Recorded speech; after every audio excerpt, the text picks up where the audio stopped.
Hi viewers, আসসালামু আলাইকুম।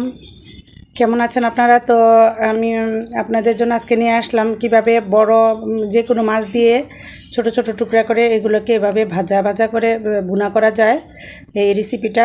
তো এটা খেতে কিন্তু খুবই সুস্বাদু, আর একবার খেলে বারবার খেতে মন চাইবে এরকম একটা। আর এটা আপনি ইচ্ছা করলে পোলাও দিয়ে অথবা গরম ভাত দিয়ে খেতে পারেন।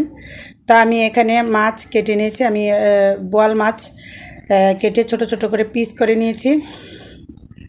তো আপনারা যে কোনো মাছ নিতে পারেন, রুই মাছ, কাতলা মাছ, যে কোনো মাছ, এটা আপনার ইচ্ছা মতো আপনি নিতে পারেন, কোনো সমস্যা নাই। তো আমি এখানে এই এগুলোতে একটু হলুদের গুঁড়ো, একটু মরিচের গুঁড়ো, আর একটু আদা রসুন বাটা, একটু জিরের গুঁড়ো, এগুলো সব কিছু দিয়ে তারপরে মাখিয়ে নিব। একটু জিরের গুঁড়ো দিয়ে দিলাম, আর আমি চিলি ফ্লেক্স দিয়েছি অল্প, একটু একদমই অল্প দিয়েছি চিলি ফ্লেক্সটা। তো আপনারা এই যে একটু লবণ দিলাম, আর একটু দিব, আমি ময়দা ব্যবহার করব এখানে। তো দেখুন আমি একটু অল্প ময়দা দিয়ে দিয়েছি, আপনার ইচ্ছা করলে আটা দিয়েও করতে পারেন, কোনো প্রবলেম নাই। তো আমি প্যানে তেল দিয়ে দিয়েছি, তেলের মধ্যে আমি এইগুলো ছেড়ে নিয়েছি। দেখুন তেলের মধ্যে কিন্তু আমি মাছগুলো ছেড়ে ভেজে নিচ্ছি।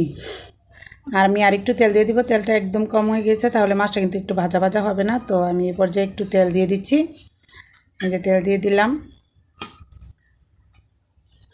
তো আপনারা এভাবে তেল দিয়ে তারপর মাছটা ভেজে নেবেন। মাছটা কিন্তু একদম লাল লাল করে ভেজে নেবেন। মাছটা যত ভাজা হবে তত কিন্তু টেস্ট বাড়বে।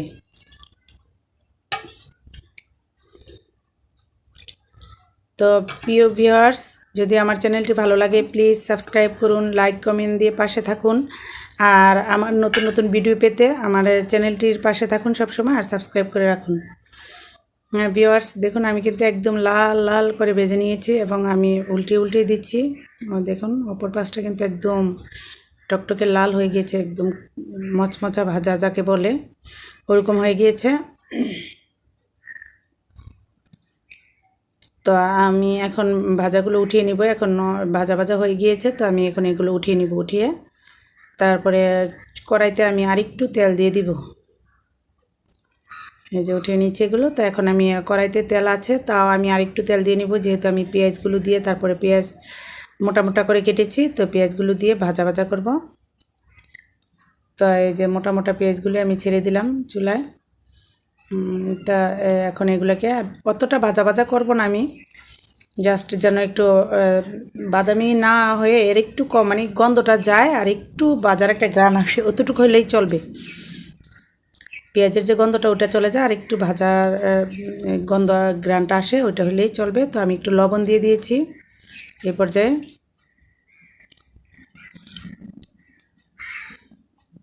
তো আমার দেখুন পেঁয়াজটা কিন্তু এই যে এই পর্যায়ে এসে এরকম হয়েছে। তো আমি এটাকে আরেকটু সামান্য নাড়াচাড়া করে আমি এটাতে মাছগুলো দিয়ে দিব, যে ভাজা মাছগুলো ছিল ওগুলো আমি দিয়ে দিব। এখানে দিয়ে দিলাম পেঁয়াজটাতে আমি ভাজা মাছগুলো, আর দিয়ে দিলাম যে আমি যে ইয়াতে মশলা, যে মাছের মধ্যে মশলা মেখেছিলাম যে বাটিতে, ওই বাটিটা ধুয়ে আমি একটু পানিটা দিয়ে দিচ্ছি।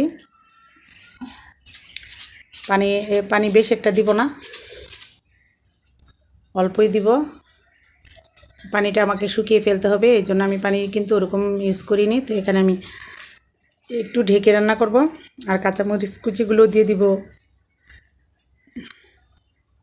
তো কাঁচামরিচ আমি কিন্তু এই যে কাঁচামরিচ পাকা কালারের হলো, লাল কালারের কাঁচামরিচ আছে, ওগুলো আমি দিয়ে দিয়েছি। আর কাঁচামরিচও দিয়ে দিয়েছি, ওইগুলো দিয়েছি জাস্ট সুন্দরের জন্য। ইচ্ছা করলে আপনারা দিবেন, না হলে দিবেন না, কোনো প্রবলেম নাই। তো আমি দেখুন আমার কিন্তু পানিটা শুকিয়ে যাচ্ছে, তো আমি ধনিয়া পাতাগুলো দিয়ে দিচ্ছি। ধনিয়া পাতা বলতে আমার ধনিয়া পাতা ছিল না, তো আমি ওই যে যেটা লম্বা সস পাতা বলে ওইটাকেই আমি ব্যবহার করেছি এখানে। তো আমার রান্নাটা প্রায় শেষ। আমি কিন্তু পানিটাও শুকিয়ে গিয়েছে, দেখুন পানিটা একদম যখন লাগা লাগা হয়ে যাবে একদম, তখন আমি এটা উঠিয়ে ফেলবো।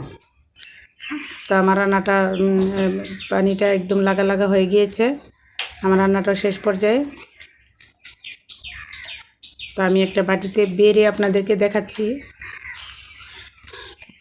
যে আমার রান্নাটা আসলে কত স্মুথ এবং সুন্দর হয়েছে। আর খেতে তো খুবই আমি, আপনারা যারা খাবেন বাসায় রান্না করে বলবেন যে না একটা রেসিপি, দারুণ একটা রেসিপি। হ্যাঁ, তো ভিউয়ার্স বাসায় রান্না করে খাবেন। আর আমি দেখুন একটু বেরিয়ে দেখাচ্ছি আপনাদের কেমন হয়েছে। এই যে একদম শুকনা শুকনা, দেখুন এখানে কিন্তু কোনো পানি নাই, পানিগুলো একদম শুকিয়ে গিয়েছে।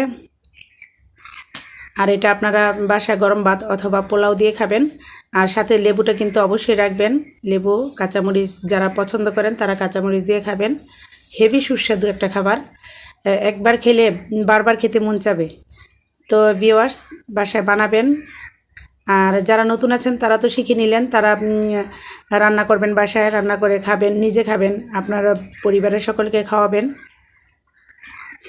তো ভিউয়ার্স ভালো থাকবেন, সুস্থ থাকবেন। আর আমার চ্যানেলটির জন্য দোয়া করবেন। আমি সম্পূর্ণ নতুন একটি চ্যানেল আমার, তো আমি যেন চ্যানেলটি এগিয়ে নিয়ে যেতে পারি, আমার জন্য দোয়া করবেন। আর আমার চ্যানেলটির পাশে থাকবেন, আপনারাই তো আমার পরিবার। আপনারা পাশে থাকলে আমার আমরা ভিডিও বানাতে শক্তি পাই, আর একটা ভিডিও বানাতে তো অনেক কষ্ট। তো প্লিজ পাশে থাকুন আর সাবস্ক্রাইব করুন। আর আল্লাহ হাফেজ, আসসালামু আলাইকুম।